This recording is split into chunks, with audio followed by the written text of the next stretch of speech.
Esta é Helena. Teve uma morte trágica e regrediu para seus 3 anos de idade, determinada a viver independente de sua família. Ela começa a juntar seu próprio dinheiro para se sustentar, mas mesmo assim, ela só está se esforçando para viver confortavelmente. Sua família ainda encontra um jeito de se meter em sua vida. Seu pai nem reconhecia sua existência naquela época, mas agora tem orgulho dela. Mas essa era a história de Helena. A verdadeira protagonista da história está no presente. Por sorte, Helena está inconsciente. Seu pai chega bem a tempo para salvá-la, embora ele pudesse ter chegado mais cedo. Depois disso, ela chora rios de lágrimas.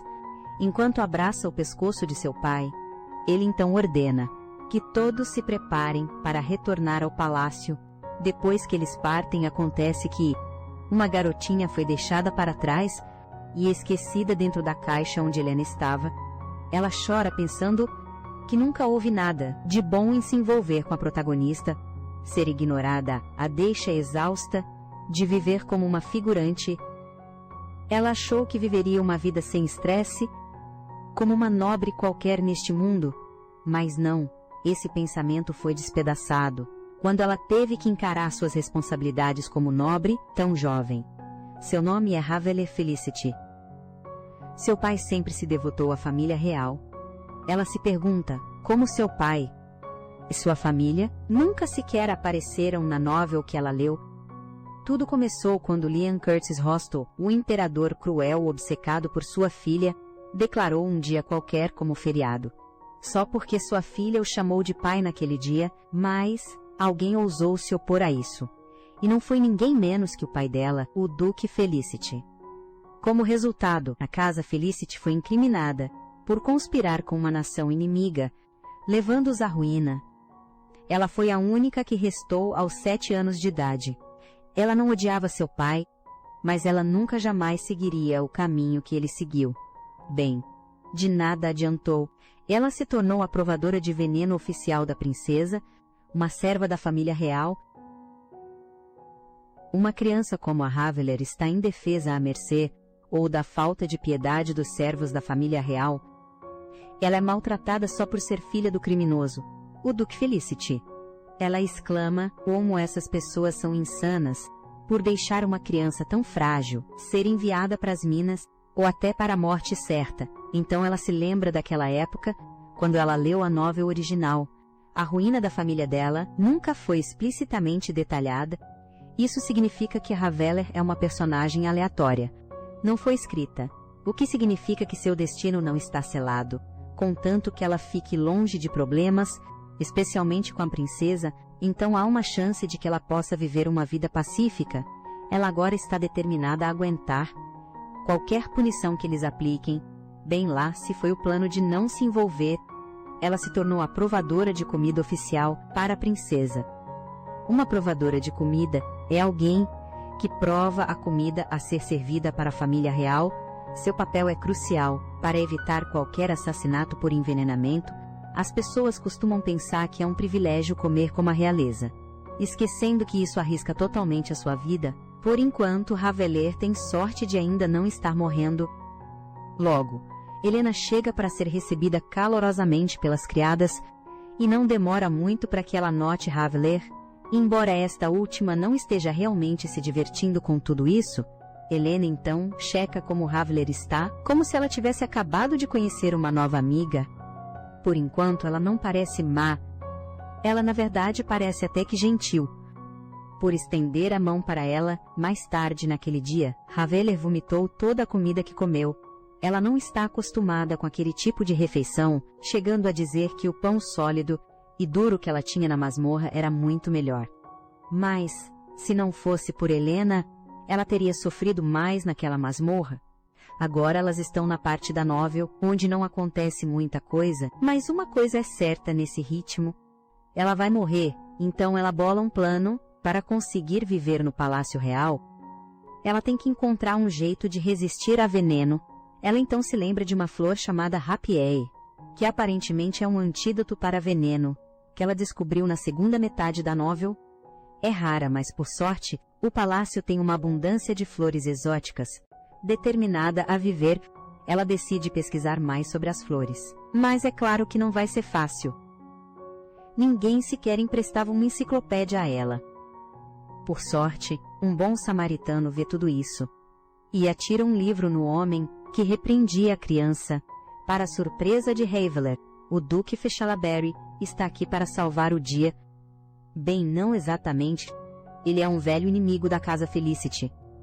E pelo visto um cão de guarda da família real. No final da novela original, ele se revela como a mente por trás de tudo. Apavorada, ela também não quer se envolver com ele, mas não tem jeito, ele já reparou nela. Pouco tempo depois, a pessoa que acabou de discriminar Haveler reclama, dizendo que nem mesmo um duque, como ele, pode simplesmente jogar livros em alguém. No entanto, ele sai imediatamente, intimidado pela presença de Feshalaberry.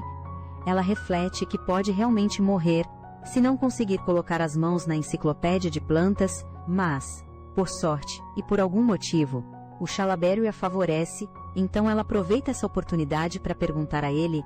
Ao perguntar, ela mal consegue acreditar, ele realmente concorda e promete enviar para ela. Ela então expressa sua imensa gratidão e promete recompensá-lo no futuro antes de partir. Depois que ela vai embora, Feshalaberry chama por uma pessoa chamada Hanan para perguntar sobre o andamento da investigação. Ele então informa que existe, aparentemente, um traidor na família Felicity, dificultando a recuperação de Haveler.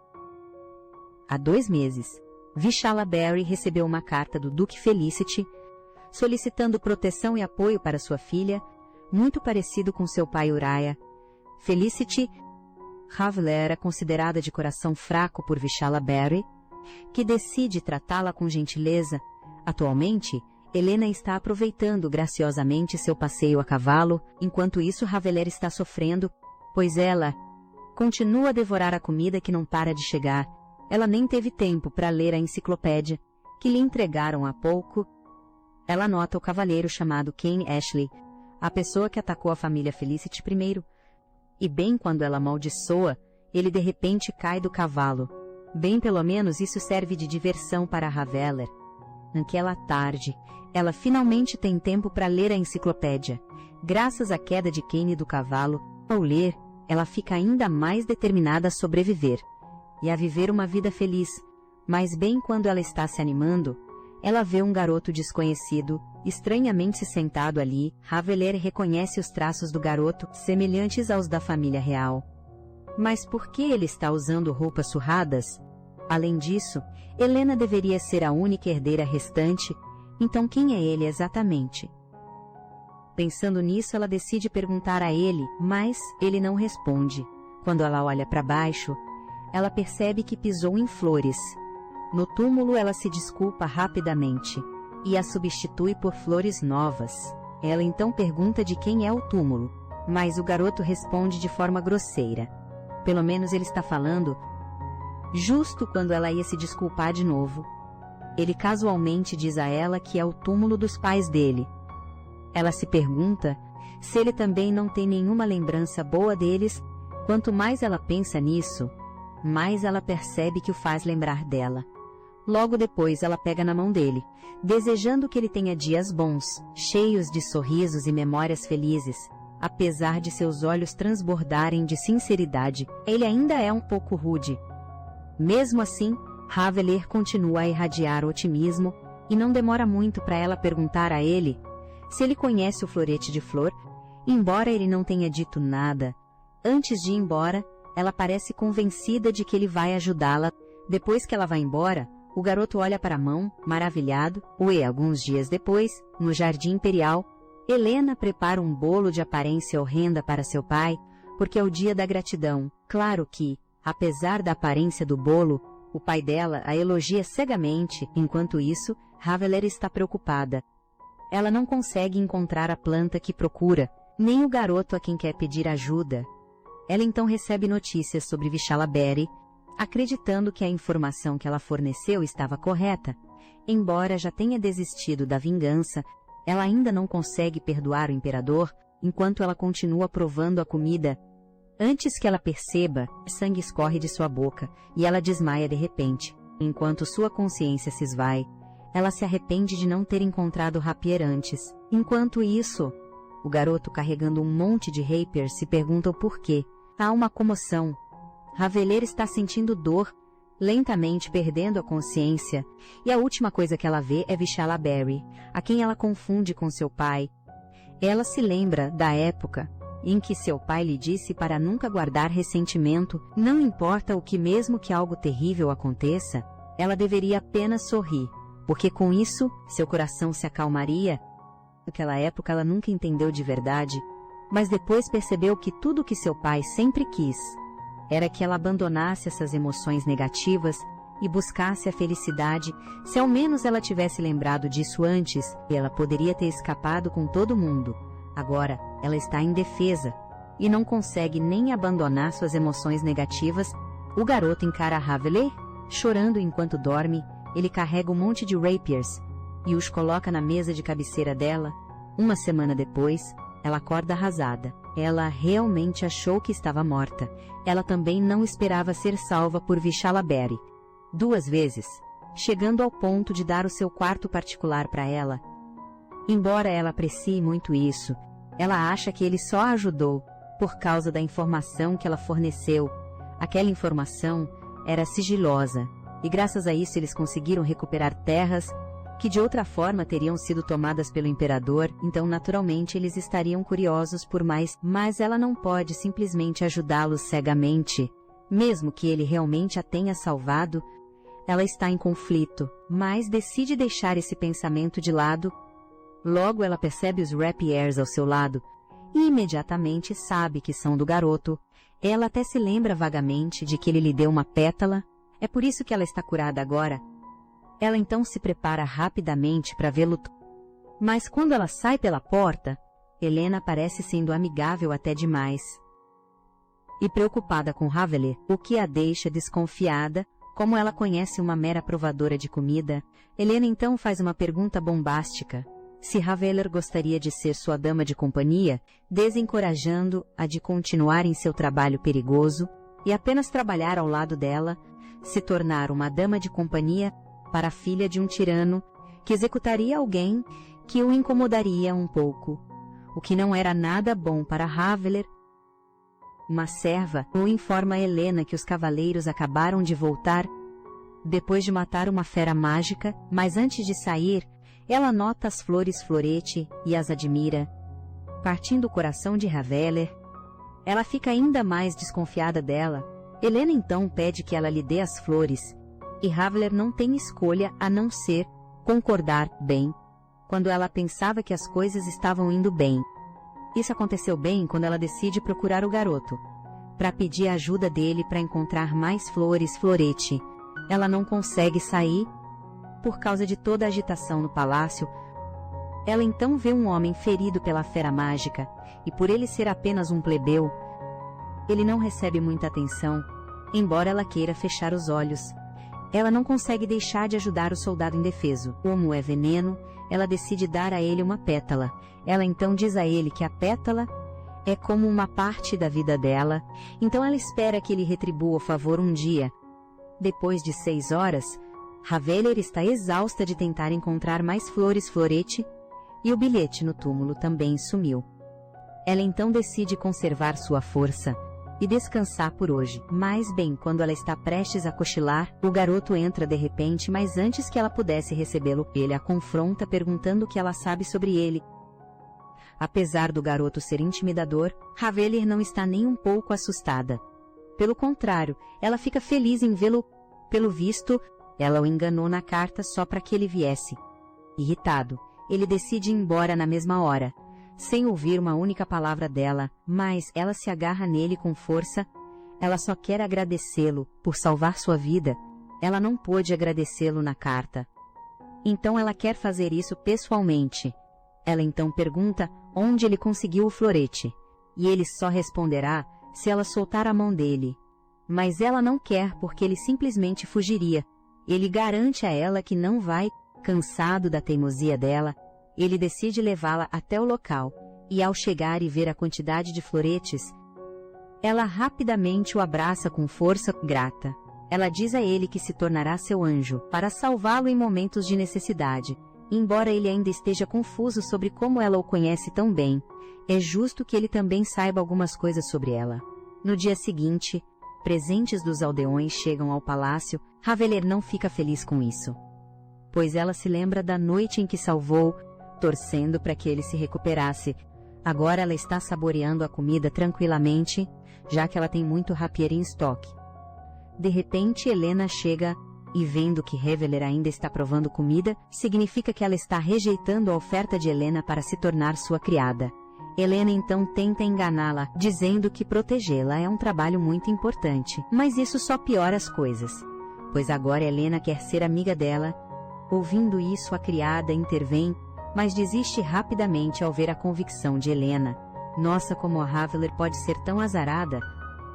Enquanto isso, no norte, o garoto não consegue parar de pensar no que a Haveler disse a ele, que ela vai salvá-lo se for verdade. Então, enquanto ele pensa nisso, desde que Haveler e Helena se tornaram amigas, elas andam muito juntas. Embora Haveler não esteja muito contente, pelo menos a Haveler não precisa aguentar o que eles escolhem. Para dar de comer a ela, ela come o que Helena dá para ela. E também provar a comida para veneno ao lado da Helena não é tão ruim, porque as criadas a servem de má vontade. Elas então recebem um prato com folha de Todorok. Como Haveler andou estudando a enciclopédia, ela sabe que isso é prejudicial para crianças com menos de 10 anos. Então ela diz isso para a criada, o que impressiona Helena. Ao ouvir, as empregadas rapidamente chamam o chefe de cozinha para repreendê-lo, e claro que ele está irritado. Felizmente Haveler estava lá. Senão, quem sabe o que teria acontecido com a princesa? Depois disso, Helena diz a todos que Haveler é incrível, algo que as empregadas não podem refutar desta vez, mas essa não é a reação que Haveler deseja. Ela quer que elas continuem a desprezá-la para que a separem da princesa. Mais tarde naquela tarde, Haveler finalmente encontra um tempo livre. É também quando ela vai entregar a Barry uma carta de despedida. É sua forma de retribuir a ele. Pouco tempo depois, ela ouve rumores de que ele desobedeceu o imperador. Ela então se lembra que na parte 2 da novela, foi Vishalavasheli quem começou a guerra. Por motivos triviais, embora seja difícil para ela acreditar, talvez tenha sido o imperador quem forjou o primeiro ataque, já que a família Vashelaberry é a única que ainda resta como ameaça para a família real. Bom, de qualquer forma, ela ainda quer que Vashelaberry vença. Agora sua preocupação são Roy e Vashelaberry, o filho do Duque Vashelaberry na novela original. Ele matou o próprio pai por causa da princesa. Isso significa que ajudar o Duque seria em vão se ele vai ser morto pelo próprio filho. Ela então deixa a carta cair antes de sair. Depois que ela sai, Michelle Berry lê a carta rapidamente e não consegue deixar de achar graça da garota. Então ele ordena a Hanan que encontre um jeito de aproximar Haveler, pois ele deseja observá-la novamente. Haveler e Helena estão passando tempo juntas, mas tem um problema: o imperador está com elas. Haveler se sente intimidada pelo olhar do imperador, já que ela está roubando toda a atenção da Helena, inclusive enchendo de elogios. Desde o incidente da folha de Todorok, a atenção de Helena por Haveler só aumenta, até se oferecendo para ensinar umas coisas a ela. O imperador então lembra a Helena da sua festa do chá, que será em uma semana, o que a faz deixar os dois a sós para provar os chás que serão servidos. Por não querer ficar com o imperador, Haveler decide sair dali logo, mas antes que ela consiga, ele a ameaça que se algo acontecer com a Helena, ela não estará a salvo. Ela tenta com todas as forças esquecer tudo, mas, toda vez que encara o imperador, ela não consegue deixar de guardar rancor contra o inimigo da família Felicity, o imperador. Dias antes da festa do chá, Haveler andou muito ocupada provando chás e comidas, só para poder evitar a princesa. E antes que percebesse, já era a festa do chá. Logo, Helena finalmente dá início aos eventos. Mas depois uma confusão começa, porque algumas crianças estão entediadas e outras estão brigando. A situação já está péssima, como se não bastasse estarem fofocando sobre ela. Mas as crianças também estão sendo irracionais, dando ordens para ela, enquanto ela se prepara para lidar com as outras crianças, ela ouve um barulho alto. Vindo da direção da mesa de Helena, Lady Brown está irritada.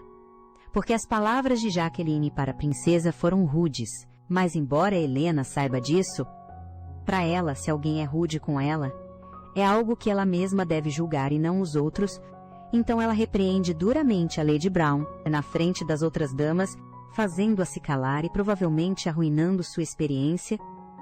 Dona Jacqueline, a melhor amiga de Helena, logo se tornará uma personagem crucial, dominando a alta sociedade na novel, enquanto isso Lady Brown é o oposto. Talvez ela só esteja com inveja dela, porque ela também quer se aproximar de Helena. Ainda assim, Helena poderia ter sido menos dura com ela, ainda mais por serem apenas crianças. Mais tarde, Raveler brinca com as bonecas, entretendo-as com uma história de amor de mentirinha, e parece que está indo muito bem.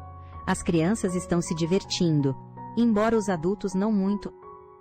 Este deveria ser o trabalho dos mordomos e das empregadas, então eles não podem reclamar.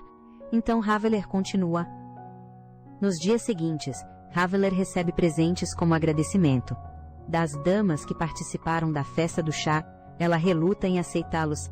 Será que não tem problema ela aceitar tais presentes? Desde que começou a servir a princesa, ela tem sido repreendida sem parar, mas esses presentes na verdade lhe trazem alegria. Antes que ela possa sair, a chefe das empregadas pergunta sobre alguns cavaleiros que estavam procurando por ela e que pareciam bem bravos, fazendo com que ela derrubasse os presentes. Depois de dizer que não sabe de nada, ela vai para o seu quarto. Preocupada com o que isso poderia significar, ela fica agitada, pensando que talvez tenha matado o cavaleiro em quem ela usou uma florete. Ela então se pergunta se ela revelar os efeitos da flor, ela poderia ser poupada e o mal-entendido esclarecido, mas isso arrisca expor outro veneno que a rapieira não pode curar. Sem ter muitas opções e sem saber que problemas surgirão, ela decide se fazer de boba e ficar quieta. Ela então se lembra que deveria ver o garoto. Infelizmente, por enquanto, ela tem que se esconder, então não pode ir. No dia seguinte, o capitão dos Cavaleiros Reais confronta Raveler, perguntando a ela se foi ela quem deu o remédio ao Lord Aiden. Ela não tem escolha a não ser admitir, mas por que diabos o capitão está envolvido nisso? Dominic Carlson, o cavaleiro mais excepcional do Palácio Real, é um cavaleiro leal, que jura lealdade eterna à princesa. Agora mesmo ele está perguntando a Raveler se foi ela quem deu o antídoto a Aiden. Ela já suspeitava que algo estava errado, quando ele não conseguia tirar os olhos dela mais cedo. Embora ela queira muito evitar problemas, não há o que fazer, pois ela já está aqui.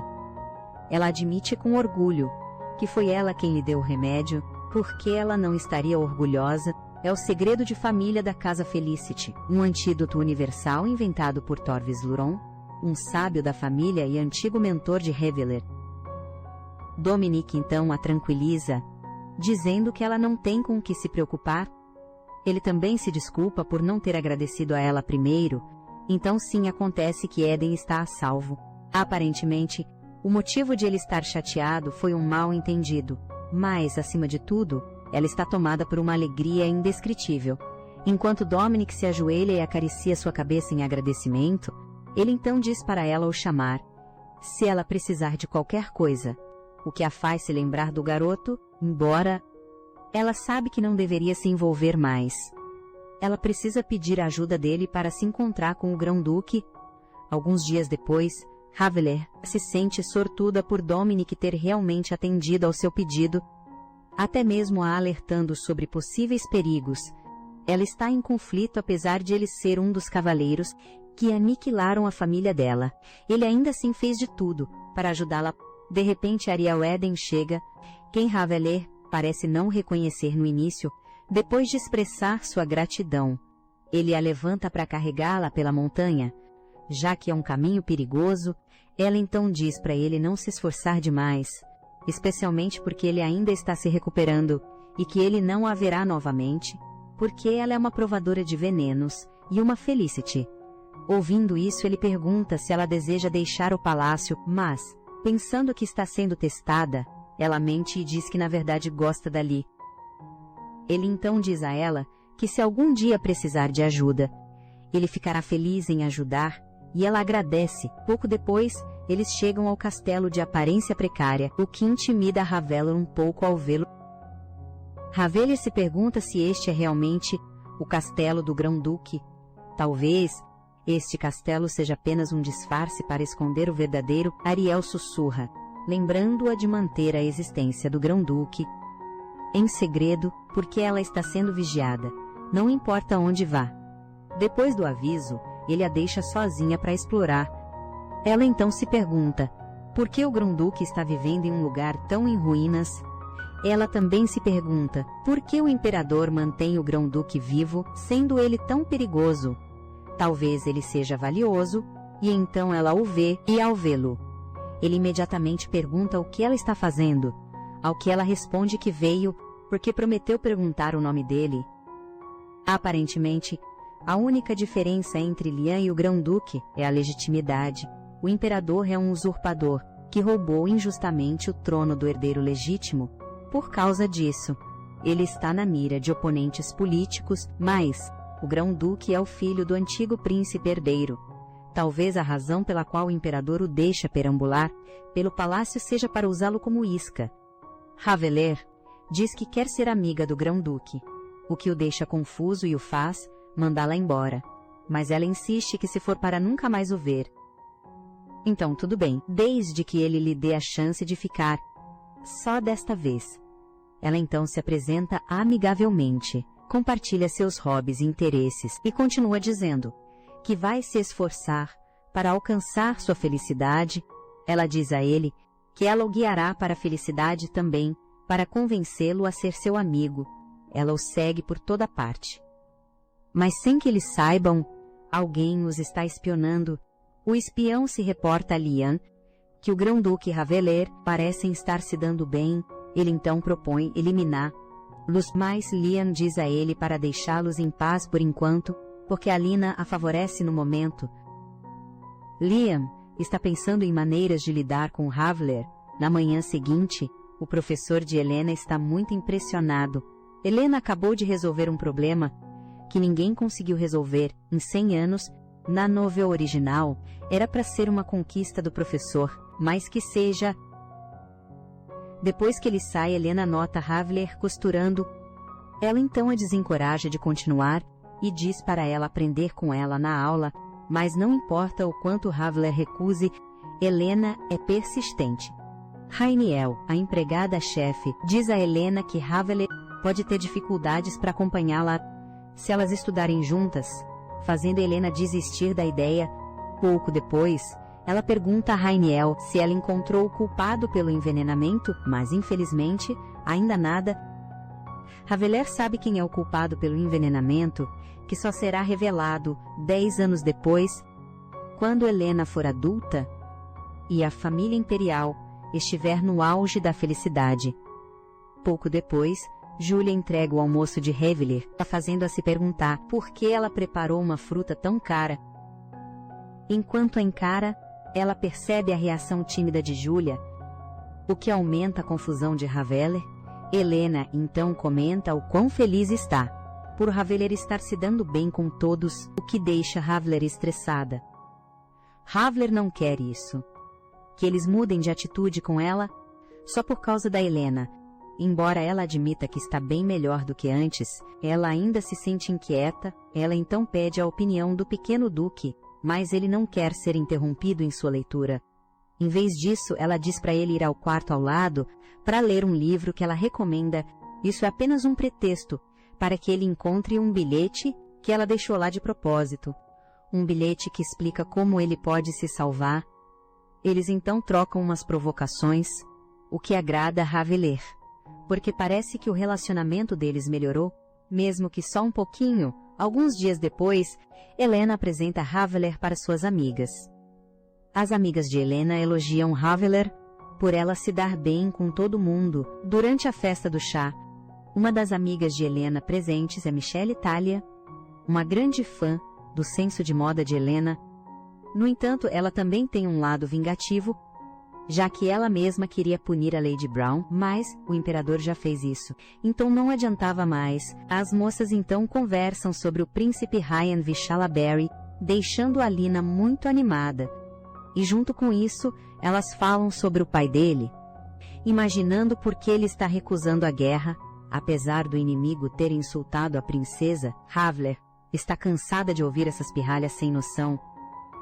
Logo depois, um deslizamento inesperado acontece perto da água, levando as criadas a interromper a viagem por segurança. Ao saber disso, Havler sente uma estranha sensação de culpa. As moças então fazem um piquenique para fortalecer seus laços, mas a Havler ainda parece estranha. O que Helena percebe? Ela pergunta se Havler está chateada por elas estarem falando mal do Duque Vishalaberi mais cedo. Mas Havler explica que não é nada disso. Para animá-la, Helena sugere que elas vão a um festival, mas Havler pressente que algo está errado. Já que isso parece uma receita para o desastre, ela sente que deve a todo custo impedir que isso aconteça, mas acontece que ela não consegue. Agora, elas estão no festival disfarçadas de plebeias, e não muito tempo depois, são pegas em uma debandada. Por sorte, Havler consegue escapar, mas Helena, por outro lado, não é encontrada em lugar algum. Havler decide ficar em um só lugar, para não se perderem de vez, mas enquanto ela espera, ela se depara com duas crianças que também parecem perdidas. Para acalmá-los, ela conta uma história para eles enquanto o tempo passa. Michelle e Donna espionam a Havler, passando o tempo com as outras crianças desaparecidas, impressionadas por ela conseguir se dar bem com eles, com o mínimo de esforço. Helena não consegue deixar de admirar a Ravager, mas, estranhamente, parece que ela lhe é familiar. Para Helena, Ravager continua justa como sempre, enquanto a própria Helena acha impossível ser igual. Mais tarde naquela noite, a mãe das crianças finalmente vem buscá-las, mas ninguém parece estar procurando pela Ravager. Apesar de Helena já tê-la visto mais cedo, não demora muito para Helena finalmente aparecer, fingindo que não a espionou mais cedo. Mesmo já sendo tarde, Helena ainda insiste para saírem só as duas, achando que cavaleiros as estão seguindo. Ravager não resiste muito e acaba cedendo. Mas logo em seguida, ela sente um calafrio repentino, como se algo ruim estivesse para acontecer. Logo depois, Helena interrompe os pensamentos da Ravager e diz para ela olhar as lindas lanternas. Ela diz que, na verdade, a conhece há muito tempo, por causa de boatos, e continua a elogiá-la, mas Ravager fica desconfortável ouvindo tudo aquilo. Ela nem sabe se deveria aceitar aquilo como um elogio. Na verdade, ela sente como se os boatos fossem sobre a Helena, não sobre ela mesma. Enquanto Havler reflete sobre as palavras de Helena, uma figura ameaçadora aparece atrás dela. Um olhar sinistro, o mau pressentimento que Havler teve mais cedo. É por isso que ela sentiu um calafrio de repente. Havler pula na frente de Helena, protegendo-a do homem encapuzado atrás delas. Agora Helena vê claramente o agressor delas, desacordada. Havler acorda com Helena chamando seu nome.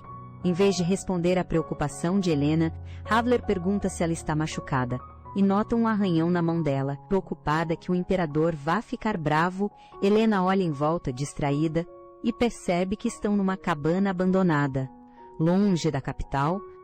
Havler acredita que logo serão resgatadas, mas quando ela se vira para falar, Helena sumiu.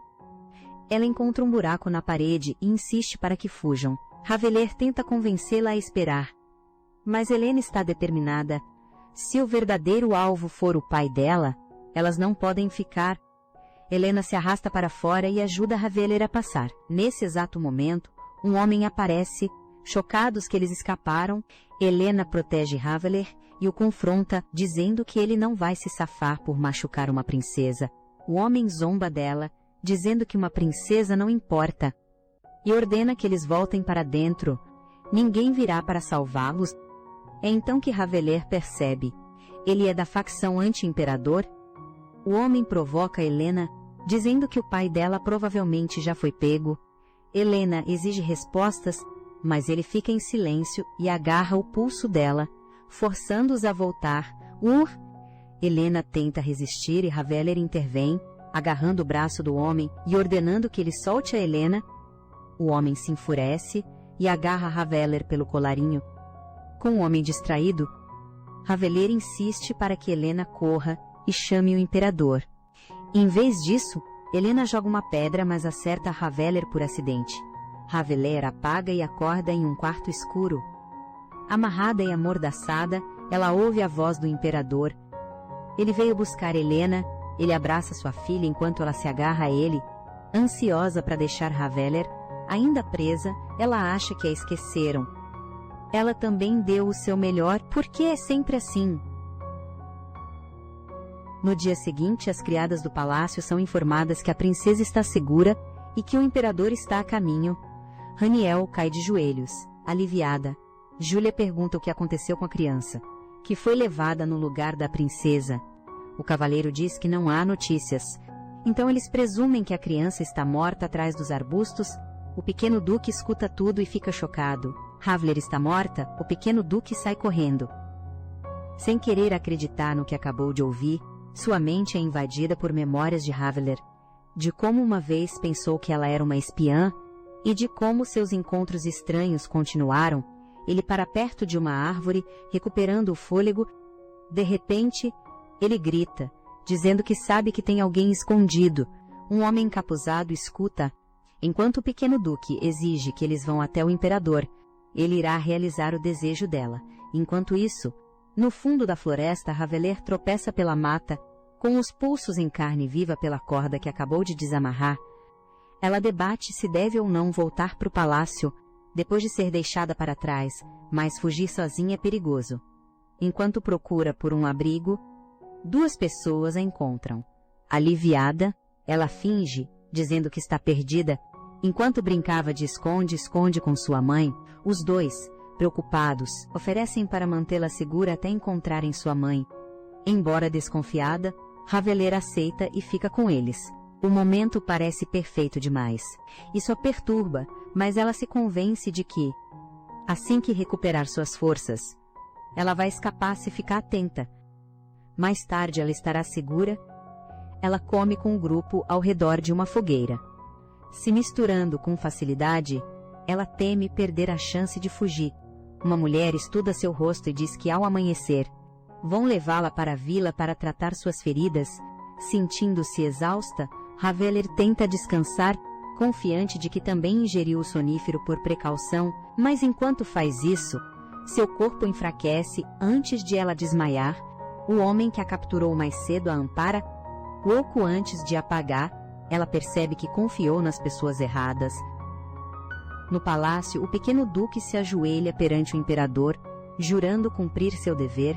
Se o que Vossa Majestade deseja é a morte da família real, então ele se juntará à guerra, tendo a chance de provar seu valor. Ele promete descobrir quem está por trás do sequestro da princesa. Raveler continua adormecida.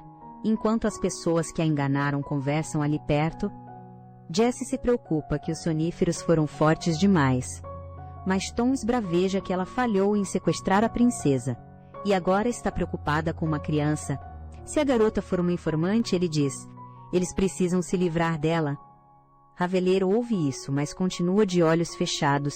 Agora o momento de tudo faz sentido. Eles são gentis. Mas são os sequestradores.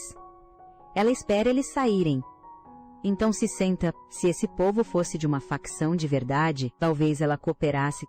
Mas são claramente amadores de quinta categoria. Ela avista uma erva na mesa e presume que é a base para um sonífero. Ela pega o saquinho de rapier que usou na floresta e percebe que já tinha secado, por isso não funcionou daquela vez. Mesmo assim, ela acha estranho ter acordado agora. Talvez tenha criado resistência de tanto ser exposta a venenos. Ela se deita de novo, decidida a fugir logo. Não adianta nada voltar para o palácio, ninguém está procurando por ela mesmo. 3 dias se passaram. Raveler passa o tempo ouvindo as conversas. Ela descobre que a vila está cheia de gente. Descartada pelo imperador, Cavaleiros foragidos. Artesãos e ex-ajudantes. Ela supõe que alguém aqui deve reconhecê-la, mas sabe que é hora de fugir. Ela espia pela janela, sabendo que os guardas provavelmente patrulham o outro lado. Ela também preparou uma armadilha na cama. Por via das dúvidas, com tudo pronto, ela abre a janela e foge. No momento em que ela escapa, Julia entra de repente.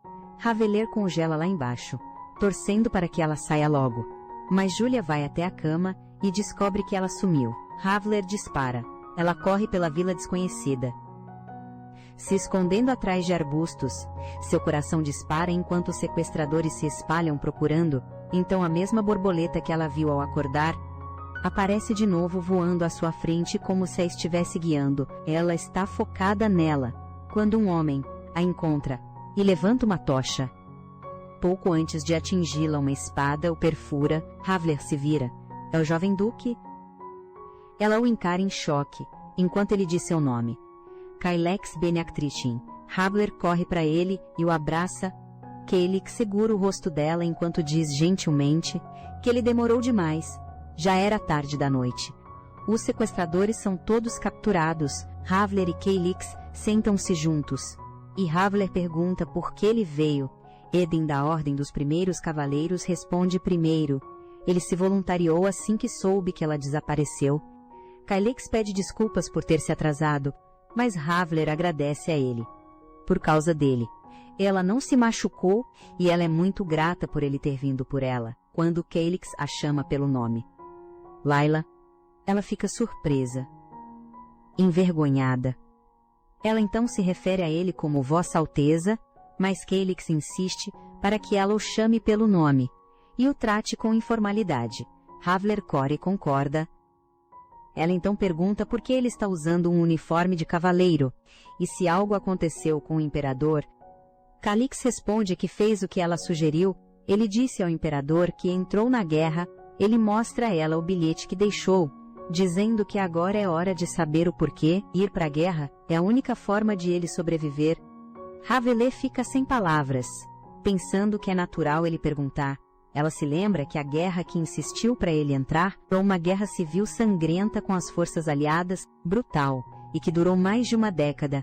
Ela admite que não quer que ele vá, especialmente porque o Duque Vachalaberry vai liderá-la, mas não há outro jeito. Ela pede para Caillex cooperar com o Duque, ainda mais por ele ser o Duque Traichin. Caillex pergunta se as famílias deles têm alguma ligação. Raveler diz que sim. O seu domínio Armantium, um metal raro que o Duque quer. Ela sabe que a princesa deveria descobrir isso mais tarde, mas compartilhar isso agora, para ganhar o favor do Duque, não deve ter problema.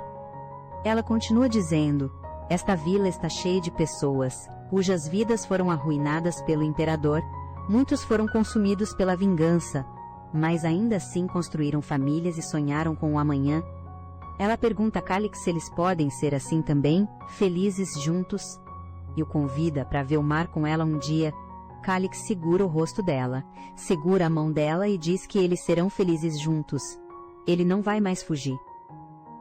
A cena muda para o palácio, onde Raveler se ajoelha perante Sua Alteza, pedindo desculpas por falhar em protegê-la, mesmo sendo seu dever. Algumas horas antes de chegar ao palácio, dentro da carruagem, Raveler diz a Caillex que decidiu que vai deixar claro que tentou proteger a princesa e receber o tratamento que merece, mas Caillex sugere que eles simplesmente fujam juntos. Ele diz que mesmo que a princesa reconheça, a opinião do imperador não vai mudar. E se ele for para a guerra, ela ficará sozinha. Ele promete levá-la para onde ela quiser ir, mas Raveler sabe que eles não podem escapar. Ela voltará pelo bem dela e dele. Mesmo que seus esforços não sejam reconhecidos, ela encontrará outro jeito, pois decidiram viver plenamente, e isso não vai mudar. Caillex concorda.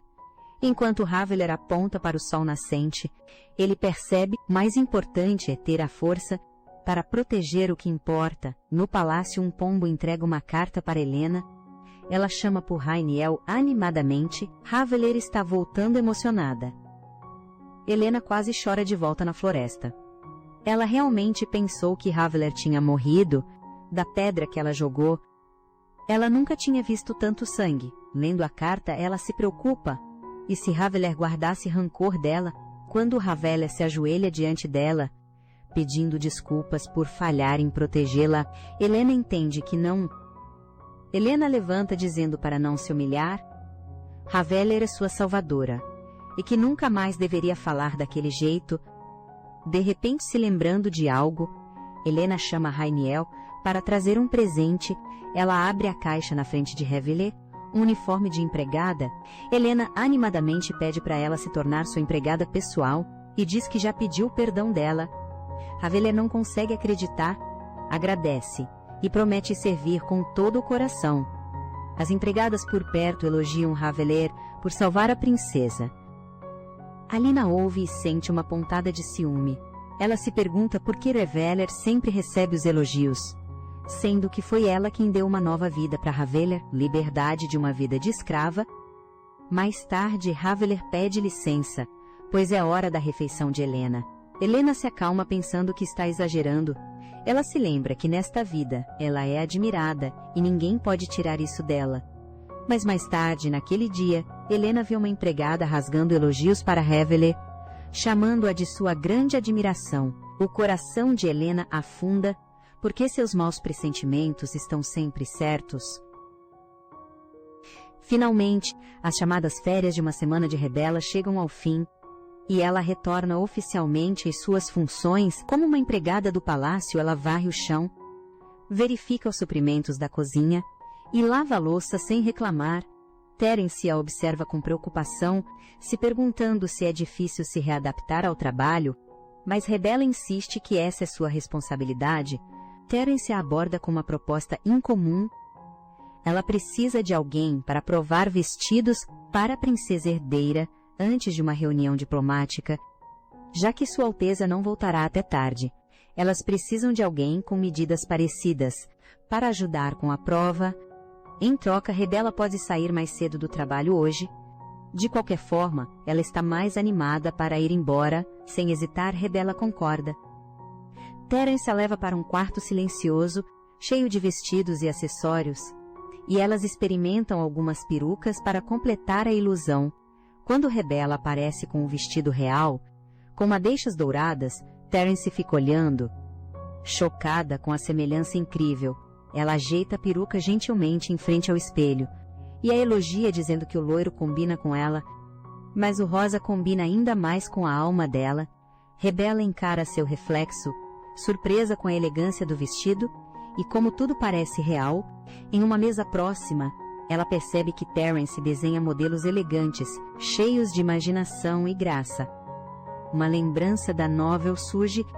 Cia Tarante se torna a mais renomada costureira real do Império. Ela dita a moda da alta sociedade, jurando dedicar sua tesoura apenas para a princesa herdeira. Rebela percebe que está ao lado de uma futura lenda. Ela se vira para Terence com admiração e diz para ela abrir sua própria boutique um dia, para que o mundo possa usar suas criações. Os olhos de Terence brilham como estrelas.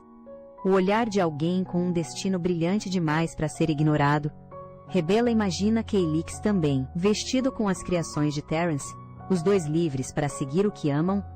Um dia, vocês dois terão a liberdade e a felicidade que vocês dois merecem. Alguns dias depois, Rebela visita o castelo do Grão-Duque, onde Caleb está praticando sua esgrima. Ela leva comida para ele, esperando que isso o ajude a ficar mais forte e saudável. Ele sorri com a chegada dela, deixando sua espada de lado por um breve momento de paz. Como o tempo está agradável, os dois se sentam sob a sombra de uma grande árvore, para um pequeno piquenique. Rebela conta que agora tem mais comida, graças à sua promoção como a dama de companhia exclusiva da princesa. Caelix, no entanto, revela que a data de sua luta foi antecipada, e Rebela sente uma tristeza silenciosa. Sabendo que eles logo se separarão, ela de repente se levanta dizendo a ele que eles precisam criar mais memórias antes que ele parta. Naquela noite eles se sentaram à beira do rio, observando os peixinhos passarem pela água e admirando suas cores. Rebela o provoca, mas o olhar de Caelix permanece fixo. Ao notar uma leve cicatriz em sua testa, Gentilmente ele toca o rosto dela, preocupado, fazendo Rebella explicar como a princesa acidentalmente atingiu sua cabeça com uma pedra, enquanto tentava protegê-la de sequestradores. Ela se lembra de ter escapado da caixa de madeira naquele dia, mas algo parece estranho. Sua cabeça não doeu nem uma vez. Depois do incidente, Kailex expressa preocupação e Rebella, nervosa, o empurra na água em pânico. Suas roupas encharcadas revelam uma marca fraca em suas costas, chamando a atenção de Rebella enquanto ela o ajuda a sair. O momento se torna sério quando eles se sentam novamente, e Kailex finalmente se abre sobre seu passado. Ele confessa que não se lembra mais dos pais, seus poderes foram descobertos.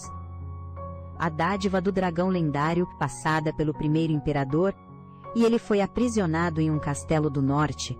Por 5 anos, só recentemente ele foi trazido para o Palácio Imperial.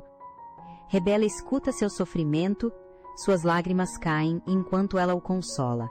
Ambos são crianças fortes com histórias diferentes. Kailex a puxa para perto e diz que talvez tudo o tenha levado até ela. Pela primeira vez, ele pensa no passado, como algo que ele pode finalmente deixar para trás. Ele encontrou uma razão para viver, e isso significa sobreviver o suficiente para arrancar a cabeça do tirano, para que Rebella possa contar com ele.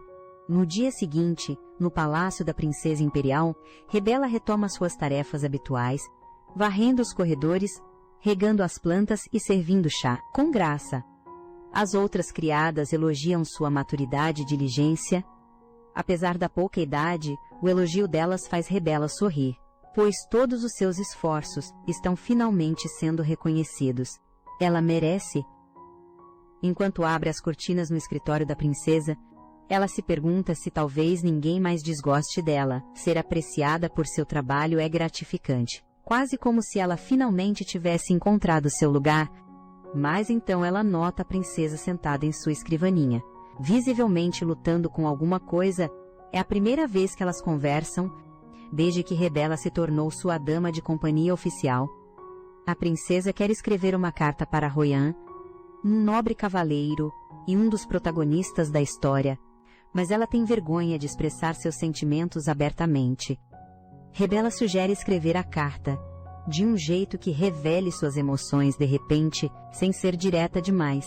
Grata pela ideia, a princesa agradece Rebella sinceramente, até a dama de companhia-chefe a elogia, o que faz a princesa cerrar os punhos em silêncio. Uma tristeza estranha invade seu peito, enquanto ela observa todos admirando Rebella por algo que antes era seu papel. A princesa sente ciúmes. A princesa deseja por um instante que Rebella desaparecesse. Ela não sabe por que teve aquele pensamento, mas ele persiste como um gosto amargo. Justo quando ela pensa em se desculpar, ela escuta Rebella e as outras criadas, conversando com naturalidade e carinho, sentindo-se ignorada e impotente.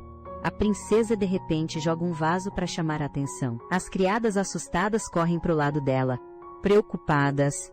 E enquanto ela esconde a inveja por trás de suas mãos trêmulas, no fundo, ela acha que a Rebella consegue tudo com facilidade, enquanto ela precisa lutar por cada pingo de afeto. A princesa corre para os braços do pai, chorando enquanto o imperador a observa com preocupação. Ele logo entende que Rebella é o motivo das lágrimas dela, disposto a fazer qualquer coisa por sua filha. Ele sugere até mesmo trancar Rebella em uma torre, mas a princesa, em vez disso, pede uma solução mais discreta, que Rebella seja adotada. Essa é uma forma de se livrar de alguém que você não gosta, mas de um jeito discreto. Uma semana depois, na Casa dos Nobres, o imperador faz um anúncio público. Uma jovem garota que recentemente salvou a vida da princesa receberá uma nova família. Os nobres, sentindo o favor imperial, ansiosamente se voluntariaram para adotar Rebella. A princesa observa em silêncio, sabendo que precisa tomar uma decisão. Seu coração ainda dói com emoções complicadas. E no fundo, ela espera mandar Rebella para bem longe. Ela aponta para o Barão Tigre, um nobre cujas terras ficam distantes e que não tem filhos. A pessoa perfeita para adotar Rebella, mas pouco antes do imperador finalizar a escolha, o duque Vassalaberim empurra o barão hesitante para frente. Em uma virada surpreendente, é o próprio Duque, que dá um passo à frente e declara que vai adotar Raybella. A princesa fica visivelmente chocada, sem entender como tudo mudou tão rápido. O imperador se vira para ela em busca de confirmação se ela realmente quis escolher o Duque Fashallah Berry. Diante dos olhares expectantes de todos, a princesa engole seu orgulho. A princesa pensa que se ela se corrigisse, que é o Barão Tigre, quem claramente não tem as qualidades de um pai.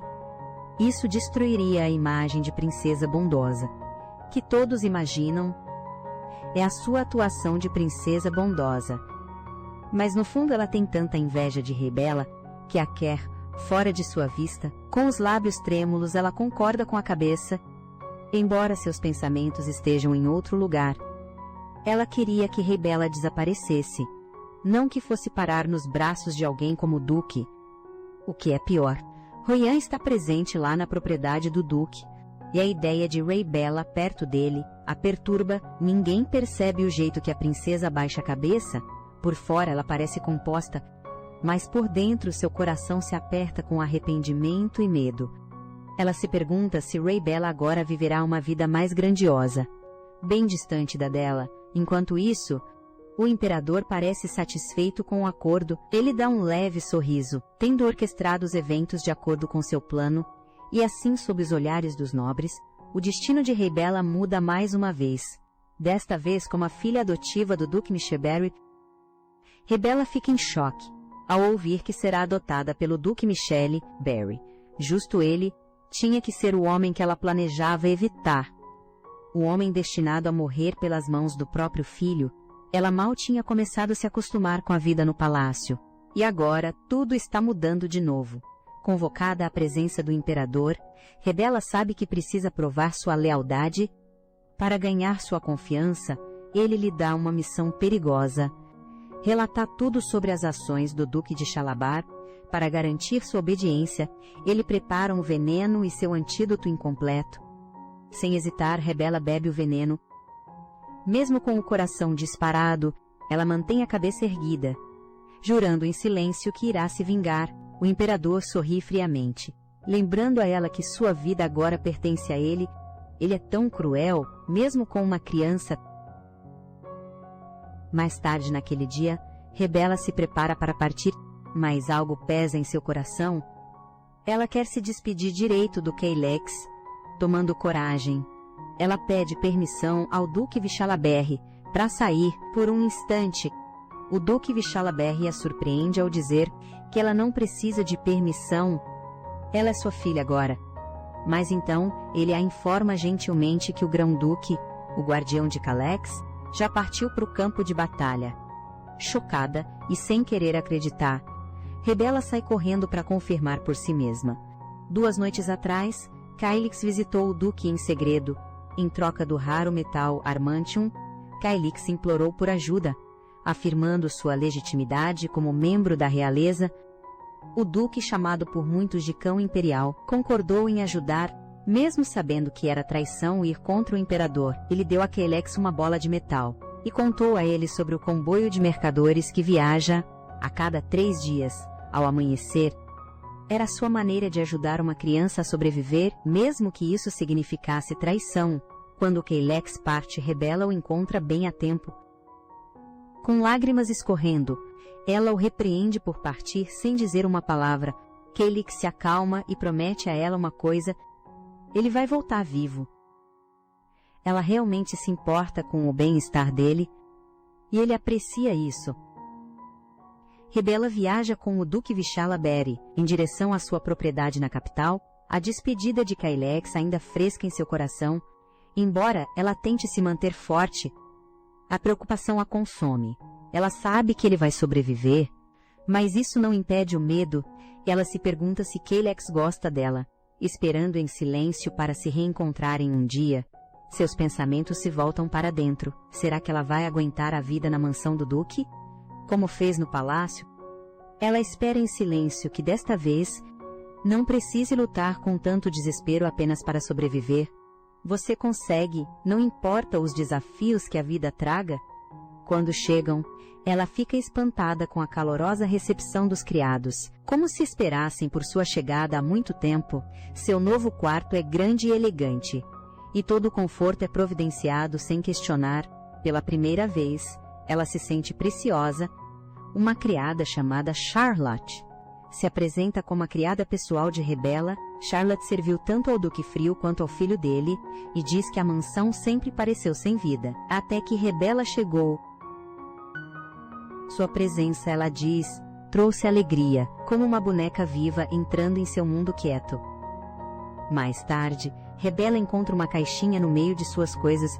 Ela contém um supressor para o veneno, dado pelo imperador, um lembrete de que ela ainda está sendo vigiada. Apesar deste supressor ajudar, usar demais tem o risco de alertar o informante encarregado de observá-la. Ela percebe que sua situação é mais delicada do que nunca. Ela precisa esconder os efeitos do veneno, sobreviver na condenada casa dos Vishala Barry e identificar o informante do imperador. Acima de tudo, ela precisa evitar a atenção do outro protagonista, que um dia levará a família à ruína. Embora a propriedade pareça pacífica, o perigo espreita em cada canto. Rebella jura silenciosamente superar o jogo colocado diante dela. O cenário pode ter mudado, mas a peça continua. Sobrecarregada pelo estresse e pelos efeitos do veneno, Rebella cai em um sono profundo e acorda com o corpo completamente enfraquecido. Mesmo com um supressor, ela mal consegue se mover sem sentir dor, tornando impossível cumprir seu papel de espiã. O Duque de Shalavari fica preocupado e quer chamar um médico, mas Rebella o impede rapidamente, com medo de que sua condição revele o veneno. O Duque suspira e gentilmente deita a cabeça dela em seu colo, afastando seu cabelo com cuidado. A gentileza dele a faz lembrar de um pai de verdade, que um dia a segurou da mesma forma. Ela se pergunta em silêncio como o Duque conhece palavras que ecoam as de seu pai, tão perfeitamente. Ele não é frio como ela esperava. Enquanto isso, em outro lugar, no segundo campo de treinamento da academia de esgrima, um jovem corre ao ar livre. Royan, o garoto, o encontra em pleno golpe. Encharcado de suor, ele dispara a notícia. O Duque Vishala Barry adotou uma filha. A expressão de Royan endurece, sua espada para no ar. Os dias passam, e Rebella se recupera aos poucos. Seus dias são repletos de comida quente, de leitura tranquila e conversas amigáveis. Um período de cura pacífico que ela não sabia que precisava. Todos são superprotetores com ela. E com o tempo, ela se encontra sozinha com seus pensamentos. Pela primeira vez, ao caminhar pelos corredores de noite, ela inesperadamente se depara com Ryan. Sem aviso, ele saca sua espada e friamente diz para ela nunca mais aparecer em sua frente. Sua voz corta mais fundo do que a lâmina. Jamais poderia. Chocada e magoada, Rebella corre. Lágrimas escorrem por seu rosto, com a orelha levemente ferida. Ela entende que ele também deve estar sofrendo, mas a crueldade dele perfura seu coração já frágil. Mesmo que estivesse preparada para o ódio, ela não esperava que ele fosse ser tão cruel. Naquele momento, o calor que ela sentiu antes desaparece como névoa. Mais uma vez ela é lembrada. Este lugar talvez nunca se torne seu verdadeiro lar. Afinal, é apenas uma filha adotiva, mas nunca uma herdeira de verdade. Depois do que aconteceu no dia anterior, Rebella decide evitar Royan a todo custo. Mas então ela ouve uma notícia que faz seu coração parar. Royan vai ficar no anexo por enquanto. Isso significa que ela terá que tomar muito mais cuidado para não cruzar com ele de novo, enquanto Charlotte ajuda Rebella a se preparar para seu primeiro café da manhã. Com o Duque de Charlotte Barry, Rebella não consegue deixar de perguntar por que Royan está no anexo. Charlotte responde alegremente que o jovem mestre deve querer se aproximar dela. Ela acrescenta que Royan tem um bom coração quando você o conhece melhor, mas Rebella não tem tanta certeza. Nossa, ele machucou a orelha dela e a ameaçou na noite passada, mas no fundo, Rebella só quer ficar longe dele. Quando ela se senta à mesa do café da manhã com o Duque, ela tenta focar nas flores desabrochando, na estufa do lado de fora. O Duque continua gentil e atencioso, sempre garantindo que ela se sinta segura e bem-vinda, mas enquanto o observa, a confusão cresce dentro dela. Como este homem tão gentil e protetor estaria destinado a morrer pelas mãos do próprio filho, ela não percebe que esta refeição marcará uma mudança em tudo. Vindo de trás das árvores do lado de fora, Ryan os observa e cerra o punho. Mais tarde, quando Rebella menciona que quer explorar a cidade, o Duque de Shalaberry diz para ela escolher um cavaleiro como escolta. Os cavaleiros se reúnem com entusiasmo, tratando-a como um tesouro frágil. Ela acaba escolhendo Lord Tony e Lord Cleo, o que faz os outros suspirarem de inveja. Enquanto ela caminha pelos jardins, ela avista Royan treinando agressivamente, o suor escorrendo como se para queimar sua raiva. Apesar de tudo, ela sente uma pontada de preocupação, a dor escondida sob sua aparência fria. Ela se pergunta se ele tem alguém com quem contar. Até agora, Royan parecia apenas distante e perigoso, mas pela primeira vez, ela vê um garoto que talvez seja como ela. Ela é muito mais compreensiva do que os outros. No dia seguinte, Rebella sai da cidade com seus cavaleiros de escolta. Enquanto a carruagem passa pelas ruas movimentadas, ela se maravilha com o que vê. Lojas, música e risadas enchem o ar.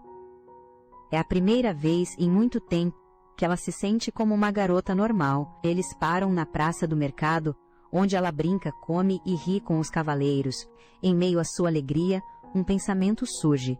Ela quer levar um presente para o Duque Vassalberry, algo simples mas significativo, para agradecê-lo por sua gentileza discreta.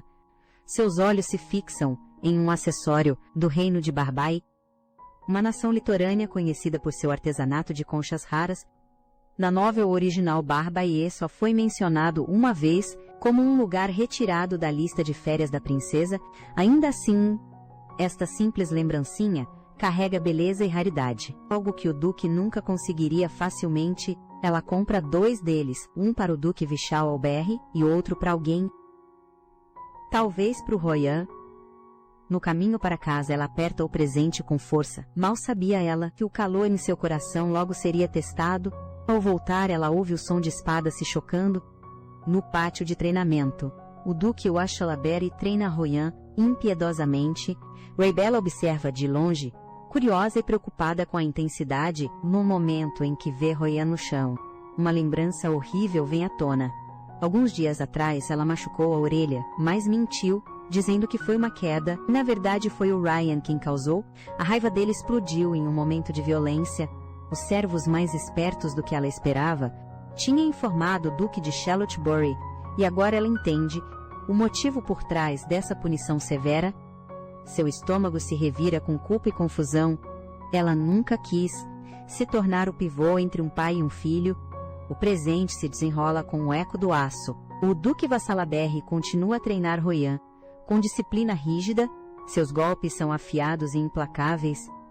Todos assistem em silêncio, como se essa rotina violenta não fosse novidade. Rebella corre para frente gritando para eles pararem, e o Duque de Charlottebury se vira para ela e explica que machucar os outros é imperdoável, especialmente quando é seu próprio filho causando mal.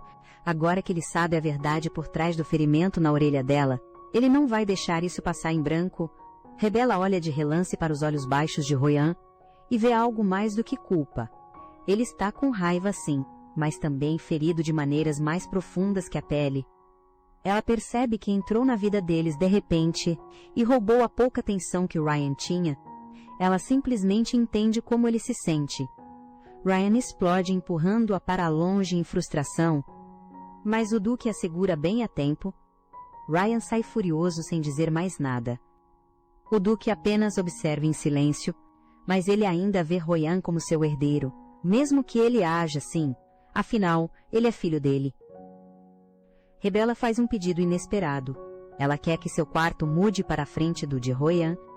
Os servos ficam chocados, mas ela insiste que quer ficar perto dele. Para entendê-lo, o Duque de Shalaberry então concorda com o pedido dela. Se ela conseguir alcançá-lo, talvez algo ainda possa ser salvo mais tarde. Com uma determinação silenciosa, ela pega um buquê de flores e vai até a porta de Ryan como esperado. Ele diz para ela ir embora, mas ela se mantém firme. Com um sorriso vibrante estampado no rosto, ele abre a porta, mas ela não precisa disso. Ainda não, a mudança leva tempo, e ela está disposta a esperar. Por enquanto, só estar perto dele é o suficiente. Mesmo que Ryan a veja como uma intrusa, Rebecca acredita que ambos são apenas crianças, tentando sobreviver nesta história distorcida. Talvez ela ainda possa mudar algo ou alguém